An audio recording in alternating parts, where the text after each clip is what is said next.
اللي بحال هكا. فهمتش انا هاد الام باغا تغرق هاد الراجل علاش؟ ما قدهاش هادشي كله ما قدهاش. المهم داير اللايف اوكي. واخا دايره اللايف ديري اللايف. المهم باش تحضر راسك. ديري اللايف. انا كنقول علاش هاد الام باغا تغرق هاد الراجل. هو عطاني شي كيس من هنا. علاش باغا تغرقو؟ راه هو غارق بركه وصافي. اللي غلب يعف هو راه غارق. راه دار غلط كياخذ عليه العقاب ديالو. علاش نزيدو حنا نغرقو عليه ونغرقو علاش؟ الشوف داخل بكيت حشومه. اوف الله يمهل ولا يهمل. لا حول ولا يمهل قوة. ولا يهمل. شي كامل علاش هو حقه مازال ان شاء الله مازال. احنا في الدنيا. حنا في الاول قلنا واقيلا راه جابت المحاميه بغات تساندو. بقى فيها الحال قالت الزوج ديالي راه الاعتقال. راه نجيب ليه المحاميه ديالي توقف معاه. ولكن تكون المفاجاه لا.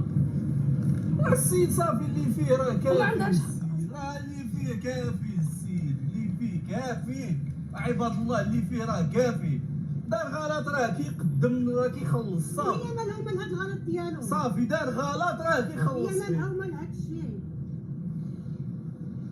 مالها ومال الغلط ديالو. الغلط ديالو كيهمو بوحدو ما كيهمها حتى واحد معاه. زوجات تزوجنا ولدنا كلينا شربنا دوزنا الحاره والحلوه وصافي. السيد في السجن واخا يكون ما عرف شنو بنادم كاع راه خصنا نوقفوا معاه ماشي نزيدو نغرقوه. راه ربي ما كيبغيش هذا الشيء هذا.